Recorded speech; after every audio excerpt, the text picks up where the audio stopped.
By Tom Packer. He's a fellow at the Center on U.S. Politics at University College London. Very good to have you on the program, Tom.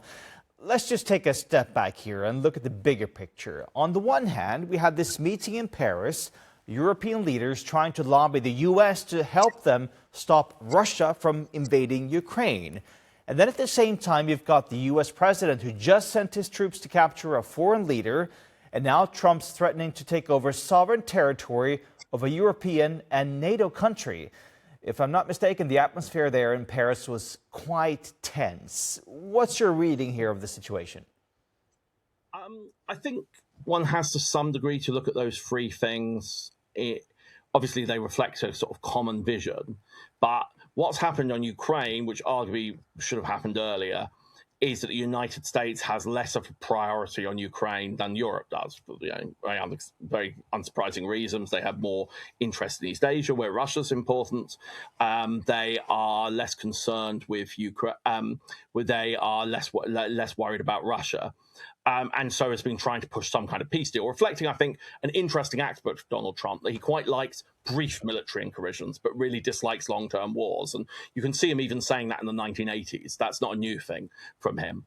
Then the other two things. On Venezuela, I think it's still a bit complicated what's happening, but clearly the US is exerting power within the Western Hemisphere, its traditional domain, to get a better regime in Venezuela. Probably, I suspect, elections will probably be won by the opposition, the right-wing opposition to Maduro, and possibly, I think this is unlikely, but still possible, an attempt to make the existing regime move in a more pro-American direction, cut its ties with Cuba and China, and continue more or less but with a much closer relationship with the United States.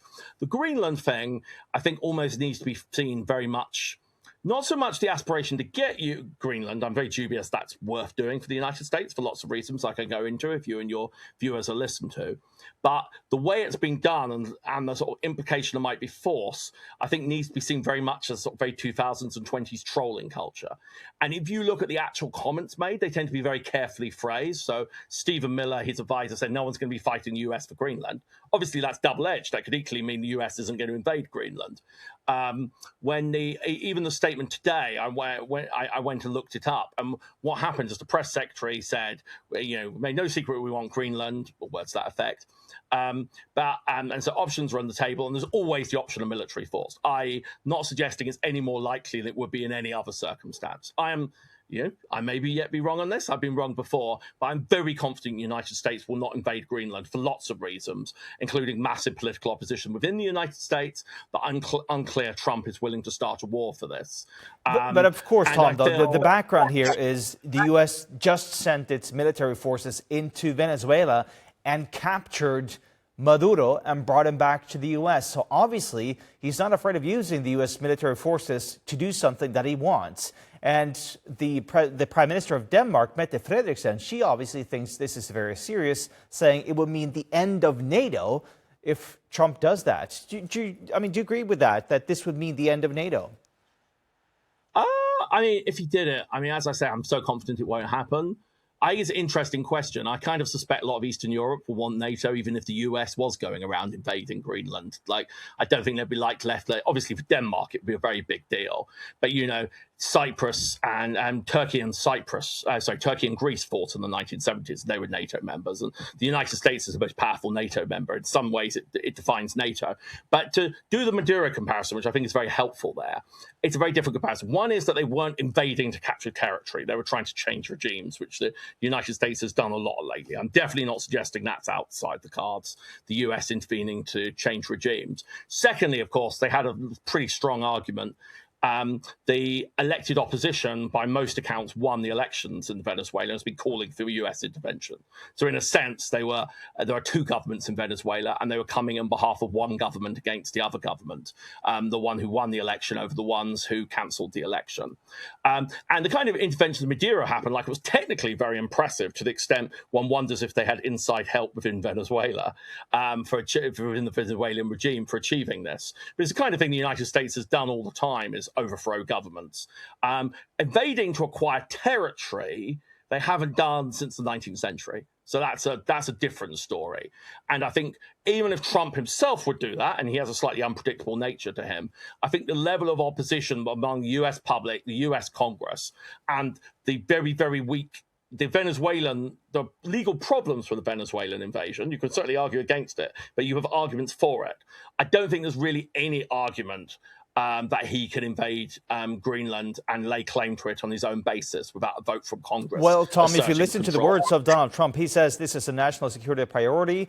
And, you know, the counter argument to what you just said, you're saying that it was a regime change. Well, honestly, Delcy Rodriguez was really part of the Maduro regime. So the counter argument there is that it wasn't really a regime change. In fact, perhaps it was more about oil, since he now wants to send in those oil companies into Venezuela to get the Venezuelan oil. But I want to ask you, though, what does all this do to the world order? When Trump thinks he can send in the U.S. troops and capture Maduro, what does that mean for Vladimir Putin? Or what does it mean for Xi Jinping of China? I mean, I think it doesn't affect their moves very much. It depends what school of foreign policy theory you buy into. I generally buy into realism, which the fundamental point is countries operate to defend their regimes and their interests. And in fact, the fact that if it's possible that the US will intervene to stop China, proxies, client states, allies, anti-American regimes in Latin America, that is actually weakening the position of China and Russia. Now, I think the Greenland thing is a very different story, which, however confident you are it isn't going to happen, I don't see the benefits of even hinting it might happen. All that does is deeply upset the Danes, who are possibly the best allies the United States has ever had. There's strong evidence, historically, Danish public opinion has been about the most pro-American in the world, except possibly Israeli.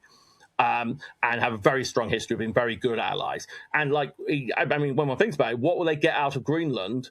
I think the most likely system would be a situation where Greenland became independent and was in some close union with the United States. But that would probably just cost the US a lot of money. Yes, they might want military bases, but Denmark said they're really willing to do that. Yes, they might want to dig up some natural resources, but I think that's very negotiable as well. The US strategic interest in stopping Venezuela selling oil to US opponents, to improving Venezuelan oil output so it weakens the position of Russia in Eastern Europe, is relatively obvious.